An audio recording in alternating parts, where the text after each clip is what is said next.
చుట్టూ కళ్ళు మండే ఎర్రటి మిరపకాయల గుట్టలు, మధ్యలో -డిగ్రీల చలిలో గడ్డగట్టుకుపోయిన ఒక కోటీశ్వరుడి నెత్తురు. ఒకే రాత్రి ఆ కోల్డ్ స్టోరేజ్ కి వెళ్లిన ముగ్గురు అనుమానితులు.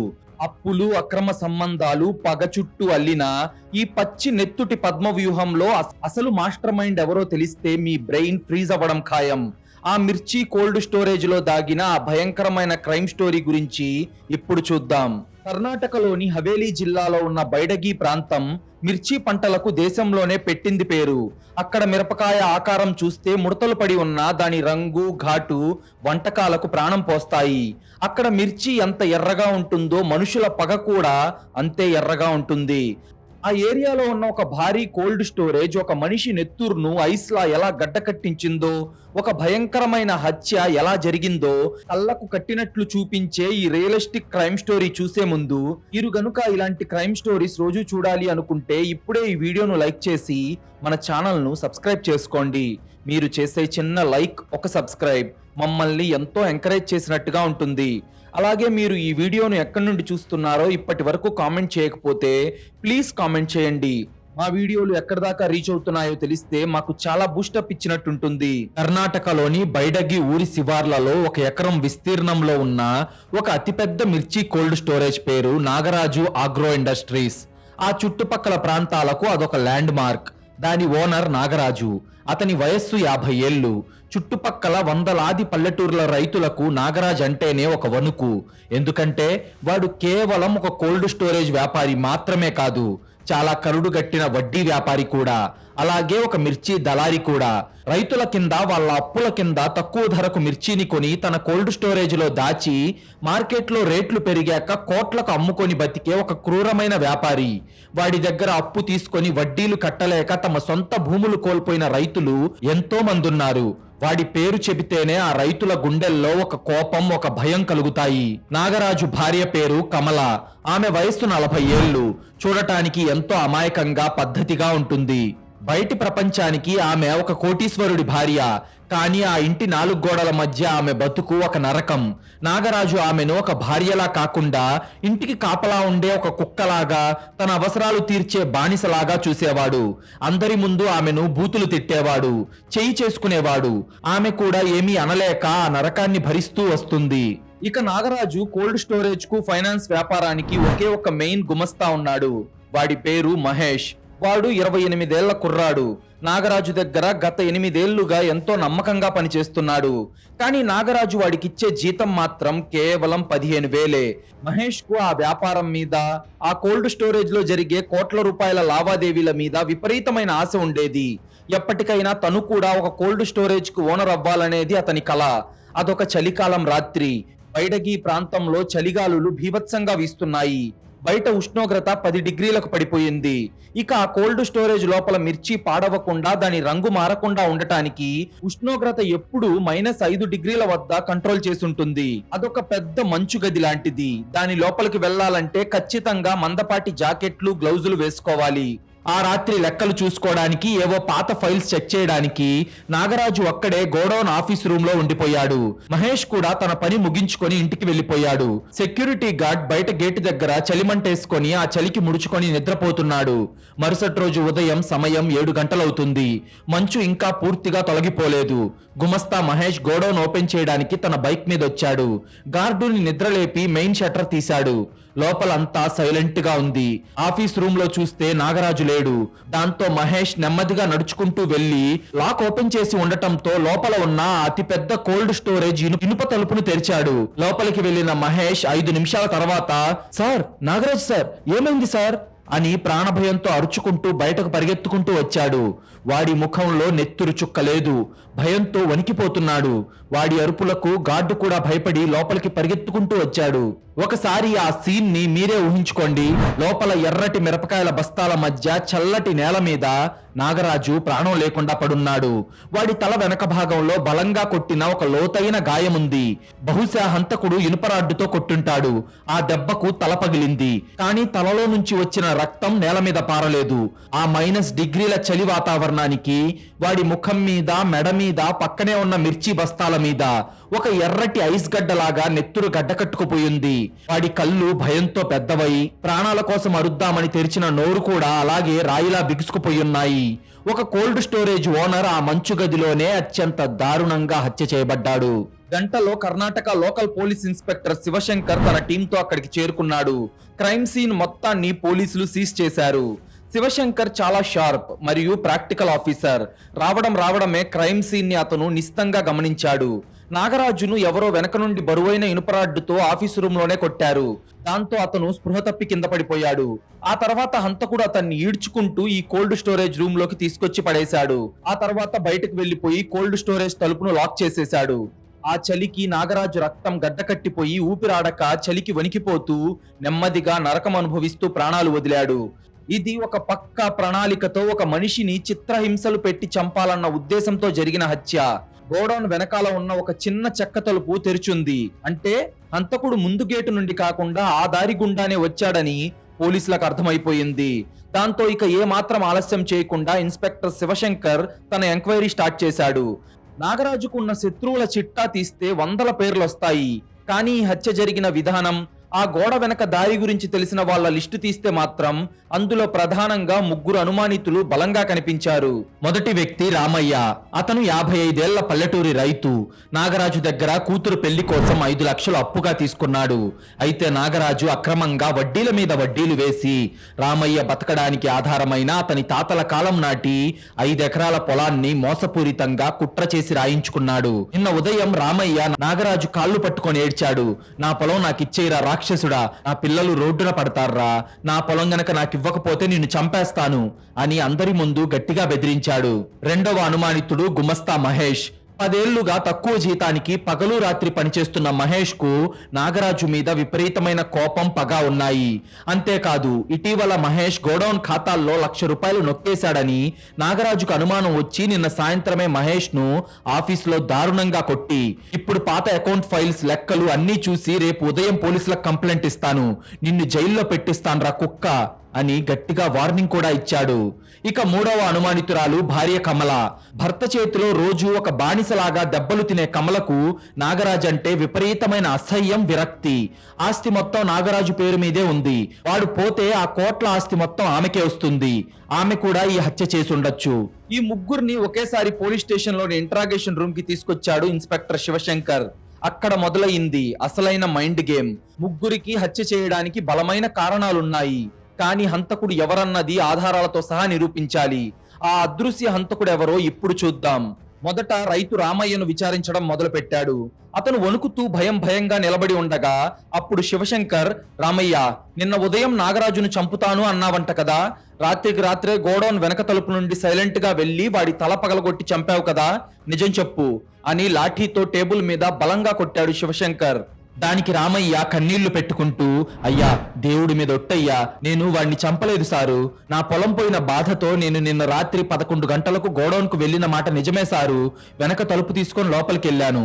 ఆ నాగరాజు ఆఫీస్ రూమ్ లో కూర్చొని లెక్కలు చూసుకుంటున్నాడు. అప్పుడు నేను వాడి కాళ్ళు పట్టుకొని బతిమిలాడాను సారు. కనీసం సగం పొలమైనా ఇవ్వమని అడిగాను. అప్పుడు వాడు నన్ను బూతులు తిట్టి కాల్తో తన్నాడు.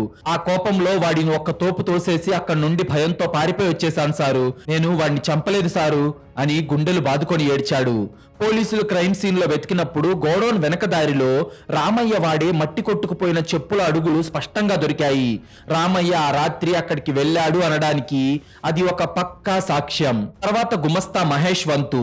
వాడి కళ్ళల్లో ఒక రకమైన కంగారు, భయం కనిపిస్తూ ఉండటంతో, రే మహేష్, నువ్వు డబ్బులు దొంగతనం చేశావని నాగరాజు నిన్ను కొట్టాడు. వాడు నిన్న రాత్రి లెక్కలు మొత్తం చెక్ చేసి రేపు ఉదయం పోలీసులకు చెప్తే నువ్వు జైలుకు వెళ్తావని, నీ లైఫ్ నాశనం అవుతుంది అని భయపడి కోల్డ్ స్టోరేజ్ లోనే వాడిని కొట్టి డోర్ లాక్ చేసి చంపావు కదరా, అంత కోపం ఎందుకు వచ్చిందిరా నీకు అని శివశంకర్ మహేష్ కాలర్ పట్టుకొని గట్టిగా లాగాడు. అప్పుడు మహేష్ భయంతో వణికిపోతూ చెమటలు తుడుచుకుంటూ, లేదు సార్, అతను నన్ను కొట్టింది నిజమే, కంప్లైంట్ ఇస్తానన్నది కూడా నిజమే. ఆ కోపంతో నేను రాత్రి ఇంటికి వెళ్ళిపోయాను సార్. కానీ నా దొంగతనానికి సంబంధించిన ఆధారాలు ఆఫీస్లోని లెడ్జర్ బుక్ లోనే ఉన్నాయి. అందుకే నిన్న రాత్రి 12 గంటలకు ఆఫీస్ లాకర్ లో ఉన్న నా దొంగతనానికి సంబంధించిన ఆధారాలున్న లెడ్జర్ బుక్ ను కాల్చేద్దామని లేదంటే మాయం చేద్దామని అక్కడికి వెళ్ళాను సార్. కానీ నేను వెళ్లేసరికి కోల్డ్ స్టోరేజ్ డోర్ ఓపెన్ చేసి ఉంది. లోపల నాగరాజు తల పగిలి రక్తపు మడుగులో కింద పడిపోయి ఉన్నాడు సార్. వాడు అప్పటికే చచ్చిపోయాడు. ఆ శవాన్ని చూసి నేను భయపడి నన్నెక్కడ ఇరికిస్తారో అని అక్కడి నుండి పారిపోయాను సార్ అన్నాడు మహేష్. పోలీసులు క్రైమ్ సీన్ లో వెతికినప్పుడు నాగరాజు బాడీకి సరిగ్గా 10 అడుగుల దూరంలో ఆ మంచు గదిలో మహేష్ చేతికి పెట్టుకునే వాచ్ తాలూకా స్ట్రాప్ ఒకటి దొరికింది. దాని మీద మహేష్ వేలుముద్రలున్నాయి. మహేష్ ఆ రూమ్ లోకి వెళ్ళాడు అని చెప్పడానికి అది ఒక పక్కా సాక్ష్యం. ఇక మూడో అనుమానితురాలు భార్య కమల. ఆమె తెల్ల చీర కట్టుకొని ఒక పతివ్రతలా ఏడుస్తున్నట్లు నటిస్తూ కూర్చుంది. ఆమె కళ్ళల్లో ఒక నకిలీ ఎమోషన్ ఉంది. అప్పుడు శివశంకర్, అమ్మా కమల, రోజు భర్త చేతిలో ఒక బానిసలా దెబ్బలు తింటున్నావు. వాడు చచ్చిపోతే వాడి పేరు మీద ఉన్న ఆస్తులన్నీ అలాగే ఈ కోల్డ్ స్టోరేజ్ కూడా నీకే వస్తుందని అర్ధరాత్రి భోజనం ఇవ్వడానికి వచ్చినట్టు వచ్చి వాడిని రాడ్డుతో కొట్టి చంపింది నువ్వే కదా అని అడిగాడు ఇన్స్పెక్టర్. అప్పుడు కమల కళ్ళు తుడుచుకుంటూ, సార్, నా భర్త రాక్షసుడే కావచ్చు, నన్ను హింసిస్తూ ఉండొచ్చు, కానీ నా తాలిబొట్టు సార్ ఆయన. రాత్రి 12:30కు ఆయనకు రోజు వేసుకునే బీపీ టాబ్లెట్స్ ఇవ్వడానికి నేను కారులో గోడౌన్ కు వెళ్ళాను సార్. కానీ గోడౌన్ వెనక తలుపు దగ్గర ఎవరో ఒక మగాడు ముఖానికి గుడ్డ కట్టుకొని కంగారుగా పారిపోవడం నేను నా కల్లారా చూశాను. వాడి చేతిలో ఏదో ఇనుపరాడ్డు కూడా ఉంది. దాంతో నేను లోపలికి వెళ్ళడానికి భయపడి నాకెక్కడ అపాయం జరుగుతుందో అని తిరిగి ఇంటికొచ్చేశాను సార్ అని ఏడుస్తూ చెప్పింది. అప్పుడు పోలీసులు కమల కారు జీపీఎస్ రికార్డు చెక్ చేస్తే కరెక్ట్ గా రాత్రి 12:30 గంటలకు ఆమె కారు ఆ గోడౌన్ వైపు వెళ్ళినట్టు పక్కా రికార్డు ఉంది. ఒక మర్డర్, 3 అనుమానితులు, 3కి వ్యతిరేకంగా పక్కా ఆధారాలున్నాయి. ఈ టైం లైన్ వింటుంటే మీకు కన్ఫ్యూజన్ వస్తుంది కదా. ఒకడు 11ంటికి వెళ్ళాడు, ఇంకొకడు 12ంటికి, భార్య ఏమో 12:30 గంటలకి. కానీ హంతకుడు మాత్రం ఒక్కడే. ఈ 3 ఆడుతున్న నాటకం ఏంటో, అసలు హంతకుడు ఎవరో శివశంకర్ ఎలా కనిపెడతాడో ఇప్పుడు చూద్దాం. ఇన్స్పెక్టర్ శివశంకర్ బుర్రా వేడెక్కిపోయింది. ఇది ఉండే కొద్దీ ఒక పజిల్లా మారుతుంది. టేబుల్ మీద ఉన్న ఆధారాలు చూస్తే అతనికి మెంటలెక్కిపోతుంది. 3 ఆ రాత్రి గోడౌన్కి వెళ్లారు. 3కి బలమైన కారణాలున్నాయి. 3 తాము హంతకులం కాదు అంటున్నారు. వాళ్ళు చెప్పిన టైం లైన్ చూస్తే ఒక భయంకరమైన లాజిక్ బయటపడుతుంది. రాత్రి 11 గంటలకు రైతు రామయ్య వెళ్ళాడు. వాడు నాగరాజును తోసేసి వచ్చానని చెప్తున్నాడు. అంటే అప్పుడు నాగరాజు బతికే ఉన్నాడు. రాత్రి 12 గంటలకు గుమస్తా మహేష్ వెళ్ళాడు. వాడు వెళ్లేసరికి నాగరాజు అప్పటికే చచ్చిపోయి ఉన్నాడు అని చెప్తున్నాడు. రాత్రి 12:30 గంటలకు భార్య కమల వెళ్ళింది. ఆమె వెళ్లేసరికి ఎవరో ఒక మగాడు పారిపోవడం చూశాను అని చెప్తుంది. అంటే రామయ్య అబద్ధం చెప్తున్నాడా? 11 గంటలకే వాడు కోపంతో నాగరాజును చంపేశాడా? లేదంటే మహేష్ అబద్ధం చెప్తున్నాడా? ఈ ప్రశ్నల గురించి ఆలోచిస్తేనే శివశంకర్ టీం కు చెమటలు పడుతున్నాయి. 3లో నిజం చెప్తున్నదెవరు, అబద్ధం ఆడుతున్నదెవరు? 3కి వ్యతిరేకంగా చెప్పుల మరకలు, వాచ్ స్ట్రాప్, జీపీఎస్ ఆధారాలు పక్కాగా ఉన్నాయి. సరిగ్గా అప్పుడే గోడౌన్ లో ఎంక్వైరీ చేస్తున్న ఒక కానిస్టేబుల్ ఆయాసపడుతూ పరిగెత్తుకుంటూ వచ్చాడు. సార్ సార్, ఆ కోల్డ్ స్టోరేజ్ వెనక ఉన్న మిర్చి బస్తాల కింద ఎవరో దొంగతనంగా ఒక సీసీటీవీ కెమెరాను ఫిక్స్ చేసి ఉంచారు సార్. ఆ కెమెరాకు కనెక్ట్ అయ్యి ఉన్న ఒక చిన్న హార్డ్ డిస్క్ మనకు దొరికింది సార్. బహుశా నాగరాజు దొంగలను పట్టుకోవడానికి దాన్ని సీక్రెట్ గా పెట్టుంటాడు. అందులో రాత్రి జరిగిన మర్డర్ మొత్తం రికార్డ్ అయ్యే ఉంటుంది సార్ అని ఆ హార్డ్ డిస్క్ ను శివశంకర్ టేబుల్ మీద పెట్టాడు.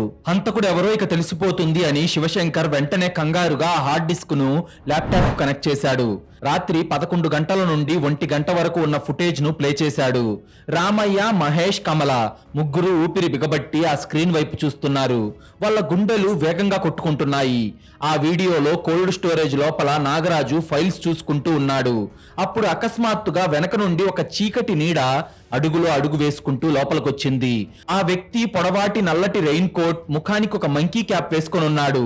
ఆ నీడ మగ వ్యక్తిదో ఆడ వ్యక్తిదో కూడా గుర్తుపట్టలేని విధంగా ఆ గెటప్ ఉంది.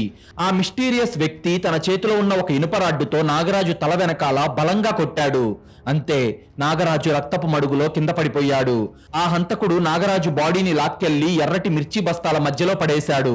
ఆ తర్వాత హంతకుడు నెమ్మదిగా వెనక్కి తిరిగి బయటకు వెళ్లబోతూ తన చేతికి అంటిన రక్తాన్ని తుడుచుకోవడానికి తన జేబులో నుంచి ఒక వస్తువును బయటకు తీశాడు. ఆ వస్తువును జూమ్ చేసి చూసిన ఇన్స్పెక్టర్ శివశంకర్ తో సహా అక్కడ ఉన్న పోలీసులందరి మైండ్ బ్లాక్ అయిపోయింది. ఎందుకంటే హంతకుడు రక్తాన్ని తుడుచుకున్న ఆ వస్తువు మరేదో కాదు, ఒక పాత పల్లెటూరి కండువా. అది రామయ్య ఎప్పుడూ మెడలో వేసుకునే కండువా. ఆ కండువా చివరన ఒక అంచున ఒక చిన్న ఇనుప తాళం చెవి ఉంది. అది గుమస్తా మహేష్ కి చెందిన ఆఫీస్ పేరు తాళం. మరియు చేతిలో ఒక చిన్న ఎర్రటి గాజు ముక్క. అది కమల వాడే గాజు. హంతకుడు ఒక్కడే, కానీ వాడి చేతిలో ఉన్న వస్తువులు ఈ ముగ్గురిని ఒకేసారి చూపిస్తున్నాయి. అసలు ఇది ఎలా సాధ్యం? అసలు ఆ ముసుగు వెనక ఉన్న కిల్లర్ ఈ ముగ్గురులోనే ఎవరో ఒకడా, లేదంటే ముగ్గురు కలిసి ప్లాన్ చేసుకొని ఒకరినొకరు కవర్ చేసుకుంటూ పోలీసులతో సైకలాజికల్ గేమ్ ఆడుతున్నారా? ఒకే ఫ్రేమ్ లో ముగ్గురి ఆధారాలు ఎలా దొరికాయి? ఎలా చూసినా ఈ కేసు ఒక చిక్కుముడిలా మారింది. అసలు ఈ కేసును శివశంకర్ ఎలా ఛేదించబోతున్నాడో తెలుసుకునే ముందు, మీలో చాలా మంది మన వీడియోలు చూస్తున్నారు కానీ వీడియోను లైక్ చేయడం లేదు, మన ఛానల్ను సబ్స్క్రైబ్ చేసుకోవడం లేదు. ప్లీజ్ అండి, మీరు చేసే చిన్న లైక్, ఒక సబ్స్క్రైబ్ మమ్మల్ని ఎంతో ఎంకరేజ్ చేసినట్టుగా ఉంటుంది. అలాగే మీరిచ్చే ఒక పాజిటివ్ కామెంట్ ఇలాంటి క్రైమ్ స్టోరీస్ రోజు మీ ముందుకు తీసుకొచ్చి మిమ్మల్ని మరింత థ్రిల్ చేయడానికి మాకు చాలా బూస్టప్ ఇచ్చినట్టుంటుంది. ఆ ల్యాప్టాప్ స్క్రీన్ మీద ప్లే అవుతున్న సీసీటీవీ ఫుటేజ్ చూసి ఇన్స్పెక్టర్ శివశంకర్ కి మైండ్ బ్లాక్ అయిపోయింది. అతని సర్వీస్ లో ఎప్పుడూ కూడా ఇలాంటి కన్ఫ్యూజింగ్ ఆధారాలు అతను చూడలేదు. ఒకే హంతకుడు, కానీ వాడి చేతిలో రైతు రామయ్య కండువా, గుమస్తా మహేష్ ఆఫీస్ పేరు తాళం, నాగరాజు భార్య కమల చేతి యొక్క గాజు ముక్క. అసలు 3 విభిన్నమైన వస్తువులు ఒకరి దగ్గరే ఎలా ఉన్నాయి? పంపదీసి ఈ ముగ్గురు కలిసి ప్లాన్ చేశారా, లేదంటే ఈ ముగ్గురిని ఇరికించడానికి నాలుగో వాడు ఎవడైనా ఈ గేమ్ ఆడుతున్నాడా అనేది శివశంకర్ కు అర్థం కావట్లేదు.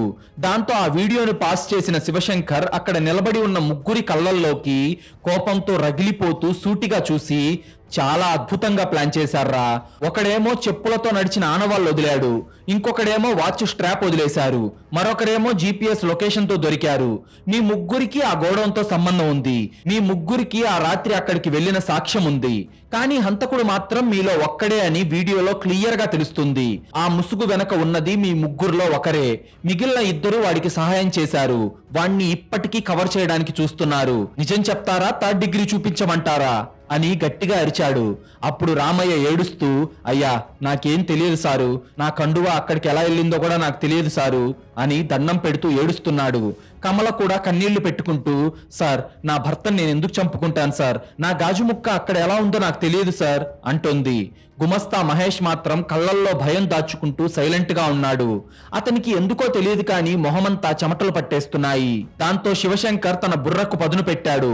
ఫుటేజ్ ను మళ్లీ నిశితంగా గమనించాడు. వీడియోలో ఉన్న ఆ ముసుగు వ్యక్తి యొక్క ఎత్తు అటు ఇటుగా 5 అడుగుల 8 అంగుళాలుంది. ఆ నడక తీరు కూడా కొంచెం తేడాగానే ఉంది. రైతు రామయ్య 6 అడుగులున్నాడు, అంటే అతను హంతకుడి కంటే పొడవు. సో అతను హంతకుడు కాదు. గుమస్తా మహేష్ కూడా దాదాపుగా 5 అడుగుల 10 అంగుళాలున్నాడు.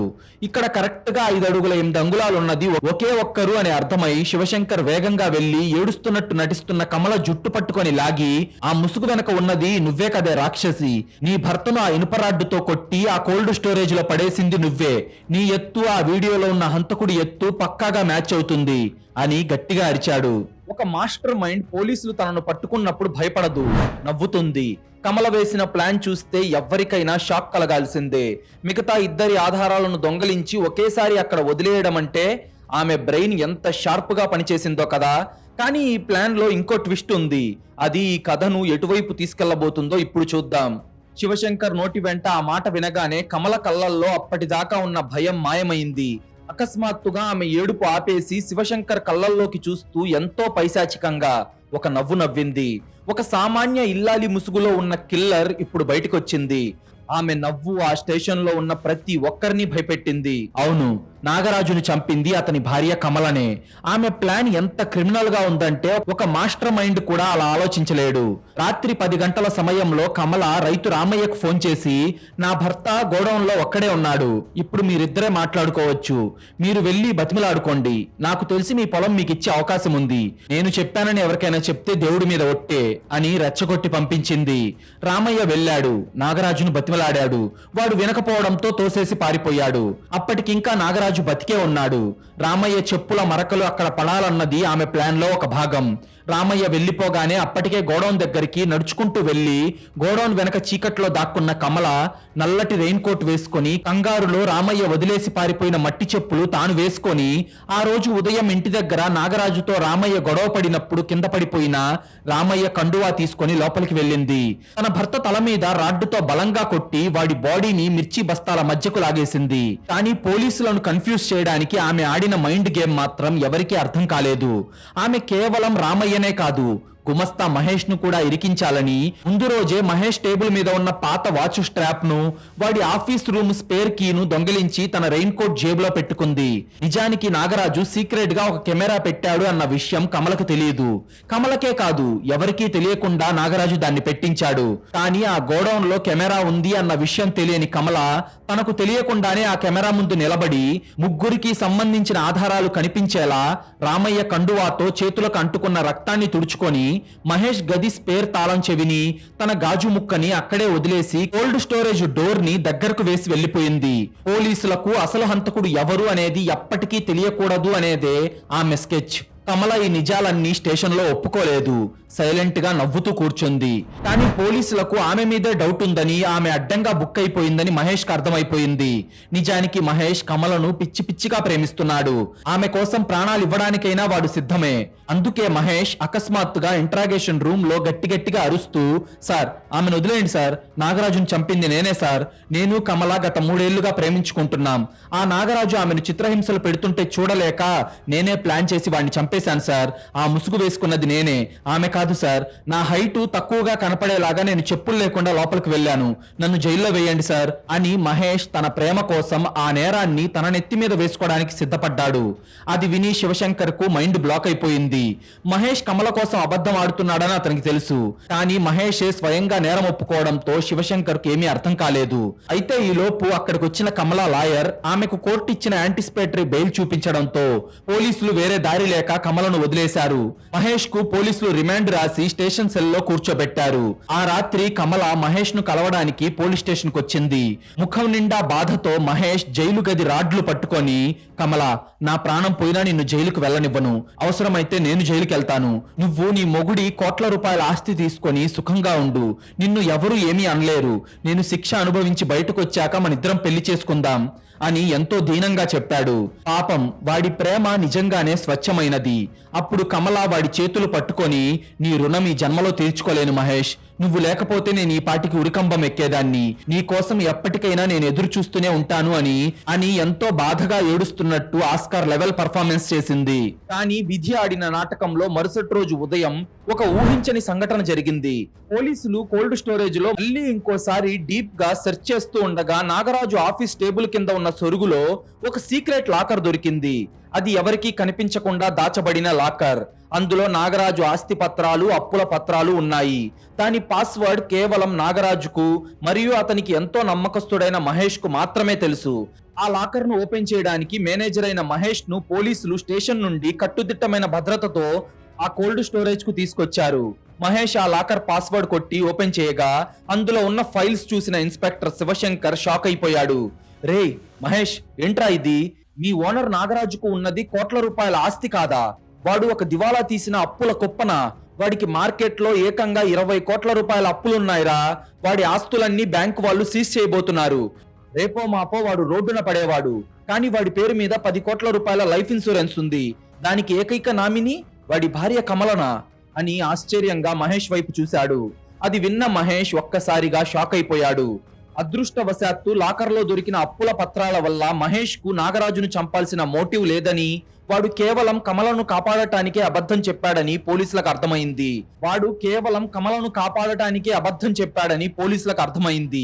అలాగే కమల వేసిన డెడ్లీ ప్లాన్ కూడా పోలీసులకు తెలిసిపోయింది.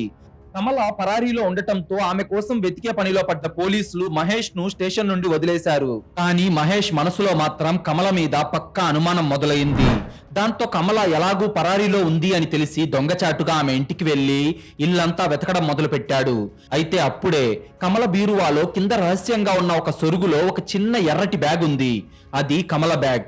మహేష్ కంగారుగా ఆ బ్యాగ్ ఓపెన్ చేశాడు. అందులో ఉన్నది చూసి మహేష్ కి గుండె ఆగిపోయినంత పనయ్యింది. వాడి నరాల్లో రక్తం మరిగిపోవడం మొదలయ్యింది. వాడి చేతులు వణికిపోతున్నాయి. ఆ బ్యాగులో కమల పేరు మీద ఉన్న ఒక పాస్పోర్ట్, దుబాయ్కి రేపటి తేదీతో ఉన్న ఒక ఫ్లైట్ టికెట్ మరియు ఒక లెటర్ ఉంది. ఒక మగాడు తన ప్రేమ కోసం ప్రాణాలిస్తుంటే ఒక ఆడది వాడి ప్రాణాలను పణంగా పెట్టి ఆస్తి కోసం ఎలా ప్లాన్ చేసిందో చూసారా? ఇది పచ్చి ద్రోహం. మహేష్ కి ఆ లెటర్ లోని అసలు నిజం తెలిసాక వాడి రియాక్షన్ ఎలా ఉంటుందో, వాడు కమలకు ఎలాంటి రిటర్న్ గిఫ్ట్ ఇవ్వబోతున్నాడో వింటే మీ బ్రెయిన్ హీట్ ఎక్కిపోతుంది. వాస్తవానికి ఆ లెటర్ ఎవరో రాసింది కాదు, మ్యాటర్ అంతా టైప్ చేసింది. కానీ లెటర్ అడుగున మాత్రం మహేష్ సంతకం పెట్టుంది. అది ఒక పక్కా ఫోర్జరీ సంతకం. ఇంతకీ అసలు ఆ లెటర్ లో ఏముందంటే, నాగరాజును చంపింది నేనే, ఆస్తి కోసం నేను వాణ్ణి చంపాను, కానీ పోలీసులు నన్ను పట్టుకుంటారన్న భయంతోనే నేను ఈ కోల్డ్ స్టోరేజ్ లోనే ఉరివేసుకుని ఆత్మహత్య చేసుకుంటున్నాను అని ఉండటం చూసి మహేష్ బ్రెయిన్ షట్ డౌన్ అయిపోయింది. కమల అసలు ప్లాన్ వాడికి ఇప్పుడు అర్థమైపోయింది. కమల మహేష్ ను ఏనాడు ప్రేమించలేదు. ఆమె ఉద్దేశం భర్తను చంపి ఆ హత్యను మహేష్ మీదకు నెట్టేసి ఆ ఇన్సూరెన్స్ డబ్బు 10 కోట్లు తీసుకొని ఒక్కతే దుబాయ్ పారిపోవాలి. ఒకవేళ మహేష్ పోలీసులకు దొరక్కపోతే వాణ్ణి కోల్డ్ స్టోరేజ్ కి పిలిపించి వాడికి విషమిచ్చి చంపి ఈ లెటర్ వాడి జేబులో పెట్టి ఆత్మహత్యగా క్రియేట్ చేద్దామని ఆమె వేసిన ఒక పచ్చి మాస్టర్ ప్లాన్ ఇది. తను మహేష్ ని కేవలం ఒక పావులా మాత్రమే వాడుకుంది. నా ప్రాణం కంటే ఎక్కువగా ప్రేమించిన ఒక ఆడది నా ప్రేమను ఒక ఆయుధంగా వాడుకొని నాకే ఉరితాడు బిగించాలని చూస్తుందా?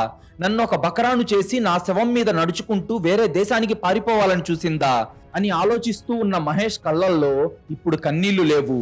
కేవలం ప్రతీకారం, ఆ ఎర్రటి మిర్చి లాంటి కక్ష మాత్రమే మిగిలాయి. అప్పుడు సమయం రాత్రి 11 గంటలు. బైడగీలో విపరీతమైన చలుంది. మహేష్ ఒక దయ్యంలాగా ఆ కోల్డ్ స్టోరేజ్ కు చేరుకున్నాడు. వాడు నేరుగా కమలకు ఫోన్ చేసి కంగారు పడుతున్నట్టు నటిస్తూ, కమల, నేను పోలీసుల నుండి తప్పించుకొని వచ్చేశాను. పోలీసులు రేపు ఉదయం కోల్డ్ స్టోరేజ్ ను సీజ్ చేయబోతున్నారు. నీ ఇంట్లోని సీక్రెట్ లాకర్ లో నీ Dubai flight tickets, insurance papers ఉన్న నీ ఎర్రటి బ్యాగ్ పోలీసులు స్వాధీనం చేసుకున్నారు. నేను పారిపోయి వస్తూ వాటిని తీసుకొని కోల్డ్ స్టోరేజ్ కు వచ్చి దాక్కున్నాను. పోలీసులు నన్ను వెతుకుతూ ఊరి శివార్ల వైపు వెళ్లారు. నువ్వు కోల్డ్ స్టోరేజ్ దగ్గరకు వస్తే రాత్రికి రాత్రే మనం పారిపోవచ్చు. ఎవరికీ కనపడకుండా వెంటనే ఇక్కడికి రా అని చెప్పి ఫోన్ పెట్టేశాడు. తన బ్యాగ్ గురించి మహేష్ చెప్పగానే తన ప్లాన్ ఎక్కడ రివర్స్ అవుతుందో, పోలీసులు ఎక్కడ తనను అరెస్ట్ చేస్తారో అన్న టెన్షన్ తో అందులో నాకు మాత్రమే బుక్ చేసిన ఫ్లైట్ టికెట్ మహేష్ చూసే ఉంటాడేమో కదా, ఇప్పుడు నేను అక్కడికి వెళ్తే నాకు రిస్క్ ఏమో, పైగా అందులో మహేష్ సంతకంతో ఆమె టైప్ చేసిన వాడి సూసైడ్ లెటర్ ఉందనే విషయం తెలిసి వాడు తనని ఏమైనా చేస్తాడేమో అన్న అనుమానం లేకుండా, కనీసం ముందు వెనక ఏ మాత్రం లాజికల్ గా ఆలోచించకుండా కమల అర్ధరాత్రి 12 గంటలకు ఎవరికీ కనిపించకుండా ఆ బైడగీలో ఉన్న వాళ్ళ కోల్డ్ స్టోరేజ్ కు చేరుకుంది. చుట్టూ ఎవరూ లేక ఆ కోల్డ్ స్టోరేజ్ ఒక శ్మశానంలా మారిపోయింది. కమల పరిగెత్తుకుంటూ వెనక డోరు గుండా కోల్డ్ స్టోరేజ్ లోపలికి వెళ్ళింది. అయితే అప్పటికే మహేష్ లోపల మిర్చి బస్తాల మధ్యలో నిలబడున్నాడు. వాడి ముఖంలో ఎలాంటి ఎక్స్ప్రెషన్ లేదు. లోపలికి వెళ్ళిన కమల కంగారుగా, మహేష్, ఎక్కడ మహేష్ నా బ్యాగ్, త్వరగా చూపించు మహేష్, మనం వెళ్ళిపోదాం అనింది. అప్పుడు మహేష్ ఎంతో ప్రశాంతంగా వెనక్కి తిరిగి ఆమె బ్యాగ్ లో దొరికిన ఆ ఫేక్ సూసైడ్ లెటర్ ను, ఆ సింగిల్ ఫ్లైట్ టికెట్ ను ఆమె ముఖం మీద విసిరికొట్టాడు. వీటి కోసమైనా కమల నువ్వు ఇక్కడికి వచ్చింది? నన్ను చంపి దీన్ని నా జేబులో పెట్టి నా శవం మీద నుండి ఆ 10 కోట్లతో దుబాయ్ ఎగిరిపోదాం అనుకున్నావా? ప్రేమ అనే నా బలహీనతను వాడుకొని ఎంత అద్భుతంగా నా గొంతు కోసావే రాక్షసి, నా ప్రాణాలే తీయాలని చూస్తావే నువ్వు అని మహేష్ కట్టలు తెంచుకున్న కోపంతో గట్టిగా అరిచాడు. అది విని కమల కళ్ళు షాక్ తో పెద్దవయ్యాయి. తన అసలు రూపం వాడికి తెలిసిపోయిందని, తన ప్లాన్ ఫెయిల్ అయిందని ఆమెకు అర్థమైపోయింది. ఆమె వెనక్కి అడుగులు వేస్తూ పారిపోవడానికి డోర్ వైపు పరిగెత్తింది. కానీ మహేష్ ఆమె కంటే వేగంగా పరిగెత్తి ఆమెను ఆ -డిగ్రీల చలిలో ఉండే కోల్డ్ స్టోరేజ్ ఇనుప గదిలోకి గట్టిగా నెట్టేశాడు. కమల కింద పడేలోపే మహేష్ బయటకొచ్చి ఆ కోల్డ్ స్టోరేజ్ ఐరన్ డోర్ ను మూసేశాడు. దాంతో అది ఆటోమేటిక్ గా లాక్ అయిపోయింది. కమల లోపల నుండి ఆ ఇనుప తలుపును బాదుతూ భయంతో అరుస్తుంది. మహేష్, ప్లీజ్ మహేష్, తలుపు తీ మహేష్, చలికి నా ప్రాణం పోయేలా ఉంది మహేష్, నన్ను వదిలేయ్, కావాలంటే ఆ ఇన్సూరెన్స్ డబ్బులు 10 కోట్లు నీకే ఇస్తాను మహేష్, ప్లీజ్ మహేష్, తలుపులు తీ మహేష్ అని గుండెలు బాదుకుంటూ ఏడుస్తూ అరుస్తుంది. ప్రాణభయంతో లోపల ఉన్న ఎమర్జెన్సీ సేఫ్టీ నాబ్ ను లాగడానికి కూడా ప్రయత్నించింది. కానీ మహేష్ ఎంత సైకో అంటే ఆమె రాకముందే వాడు కట్టర్తో ఆ సేఫ్టీ నాబ్ వైర్లను కట్ చేసి ఆ ప్యానల్ ని పగలగొట్టేశాడు. లోపల నుండి ఇక ఆ తలుపు తెరుచుకునే ఛాన్సే లేదు. ఆమె ఒక మంచు సమాధిలో శాశ్వతంగా లాక్ అయిపోయింది. అదంతా మహేష్ బయట నిలబడి తలుపుకు ఉన్న ఒక చిన్న మందపాటి గ్లాస్ విండోలో నుంచి చూస్తూ ఒక కిరాతకమైన నవ్వు నవ్వాడు. వాడికి ఆమె మీద ఎలాంటి జాలి కలగలేదు. నువ్వు నా ప్రేమను నీ స్వార్థం కోసం వాడుకున్నావే, దానికి తగిన ప్రతిఫలం నువ్వు అనుభవించాలి కదా. నీ భర్తని అదే గదిలో అదే చలిలో గాలి ఆడకుండా చంపేశావు కదా. ఈ రోజు నువ్వు కూడా అదే మిర్చి బస్తాల మధ్య నీ రక్తం ఐస్ గడ్డలా మారి గిలగిలా కొట్టుకొని చచ్చిపోవాలే. నీ కర్మ నిన్నిప్పుడు కాల్చేస్తుంది అని చెప్పి ఆ కోల్డ్ స్టోరేజ్ టెంపరేచర్ ను -15 డిగ్రీలకు సెట్ చేసి మహేష్ అక్కడి నుండి నడుచుకుంటూ వెళ్లిపోయాడు. అలా వాడి పగ తీరింది. గంట గడిచింది, 2 గంటలు గడిచాయి. లోపల కమల అరుపులు నెమ్మదిగా ఆగిపోయాయి. -15 డిగ్రీల భయంకరమైన చలికి ఆమె శరీరంలోని రక్తం మొత్తం గడ్డకట్టుకుపోయింది. పెదాలు పగిలిపోయి కళ్ళు తెరుచుకొనే ఆమె ప్రాణాలు గాల్లో కలిసిపోయాయి. తన భర్త రక్తం చిందించిన అదే నేల మీద ఆమె కూడా ఒక ఐస్ గడ్డలా మారిపోయి చచ్చిపోయింది. ఉదయం పోలీసులు వచ్చి గోడౌన్ ఓపెన్ చేశారు. లోపల కమల శవం గడ్డకట్టుకుపోయింది. పోలీసులకు లోపల ఉన్న ఆఫీస్ టేబుల్ మీద ఒక సూసైడ్ లెటర్ కనిపించింది. అందులో ఏముందంటే, నా భర్తను చంపిన గిల్ట్తో నేను నా ప్రాణాలు తీసుకుంటున్నాను అని రాసుంది. నిజానికి మహేష్ పేరుతో నకిలీ సూసైడ్ నోట్ కమల ఎలా అయితే క్రియేట్ చేసిందో, మహేష్ కూడా అలాగే కమల పేరుతో ఒక నకిలీ సూసైడ్ నోట్ ను ప్రింట్ చేసి దాని మీద కమల సంతకం ఫోర్జరీ చేయించాడు. ఆమెను లోపల వేసి లాక్ చేసే ముందే ఆ ఫేక్ సూసైడ్ నోట్ ను ఆఫీస్ టేబుల్ మీద పోలీసులకు వెంటనే కనిపించేలాగా మహేష్ ఎంతో పక్కాగా పెట్టి వెళ్ళాడు. ఆ సూసైడ్ లెటర్ చూసిన పోలీసులు తన భర్తను చంపిన గిల్ట్ తో కమల ఇక్కడికి వచ్చి బయటకు వెళ్లే దారులన్నీ శాశ్వతంగా లేకుండా చేసి ఆత్మహత్య చేసుకుంది అని పోలీసులు ఆ కేసును క్లోజ్ చేసేశారు. చట్టానికి ఆ మిస్టరీ అలాగే ఉండిపోయింది. కమల వేసిన ప్లాన్ నే వాడికి అనుగుణంగా మార్చుకొని ఒక్క చుక్క రక్తం కూడా చిందించకుండా, పోలీసులకు ఏమాత్రం దొరకకుండా, జైలుకు వెళ్లే అవసరమే లేకుండా తనను వాడుకున్న రాక్షసిని అదే మంచుగదిలో బలి తీసుకున్నాడు గుమస్తా మహేష్. ఒకరిని వాడుకొని బతకాలి అనుకునే స్వార్థం ఏ రోజుకైనా ప్రమాదకరంగా మారుతుంది అని చెప్పడానికి ఈ కథే ఒక పర్ఫెక్ట్ ఉదాహరణ. ఒక మాస్టర్ మైండ్ కూడా ఎంత దారుణంగా చచ్చిపోయిందో చూసారా? తను వేసిన ప్లాన్ లో తనే ఇరుక్కుపోయింది. ఒక మగాడి ప్రేమ అనే బలహీనతను వాడుకుంటే వాడు ఎంతటి రాక్షసుడిగా ఎలా మారతాడో మహేష్ మనకు నిరూపించాడు. దీన్నే ప్రకృతి ఇచ్చిన ఫైనల్ జడ్జిమెంట్ అంటారు. చట్టం కళ్ళు గప్పిన ఈ సైకలాజికల్ క్రైమ్ థ్రిల్లర్ మీకు ఎలా అనిపించింది? కమల మహేష్ ఫోన్ చేశాడని ఆ కోల్డ్ స్టోరేజ్ కి వెళ్లే ముందు కొంచెం లాజికల్ గా ఆలోచించుంటే బతికేదేమో అనిపించింది కదా. మీకు గనక ఈ క్రైమ్ స్టోరీ నచ్చినట్లయితే ఇప్పుడే ఈ వీడియోను లైక్ చేసి మన ఛానల్ ను సబ్స్క్రైబ్ చేసుకోండి. మీరు చేసే చిన్న లైక్, ఒక సబ్స్క్రైబ్ మమ్మల్ని ఎంతో ఎంకరేజ్ చేసినట్టుగా ఉంటుంది. అలాగే మీరిచ్చే ఒక్క పాజిటివ్ కామెంట్ ఇలాంటి క్రైమ్ స్టోరీస్ మరిన్ని రోజు మీ ముందుకు తీసుకొస్తూ మిమ్మల్ని మరింత థ్రిల్ చేయడానికి మాకు చాలా బూస్టప్ ఇచ్చినట్టుంటుంది.